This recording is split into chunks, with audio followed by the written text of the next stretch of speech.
తప్పు చేసినాక ఈ మాదిరిగా ఇబ్బందులు పెట్టే కార్యక్రమాలు ఒప్పుకోకుండా ఇబ్బందులు పెట్టే కార్యక్రమాలు చేస్తే కాక్రోచెస్ లేస్తాయి. గుర్తుపెట్టుకో చంద్రబాబు అని చెప్తా ఉన్నా.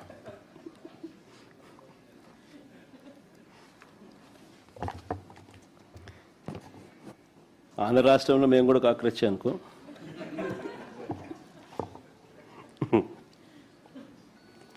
ఇన్ని ఆధారాలు ఉన్నాయి కాబట్టి సిబిఐ దర్యాప్తును అడుగుతా ఉన్నాం. ఇన్ని పక్క ఆధారాలు సాక్ష్య ఆధారాలతో సహా ఉన్నాయి కాబట్టి సిబిఐ దర్యాప్తును అడుగుతా ఉన్నాం. లోతుగా వెళ్తే మరిన్ని విషయాలు కూడా బయటకు వస్తాయి. విద్యాశాఖ మంత్రి సాక్షాత్తు చంద్రబాబు నాయుడు గారి కొడుకు మంత్రిగా ఉన్నాడు కాబట్టి ఈ తప్పులపై విచారణ చేయడానికి చంద్రబాబు ముందుకు రాడు.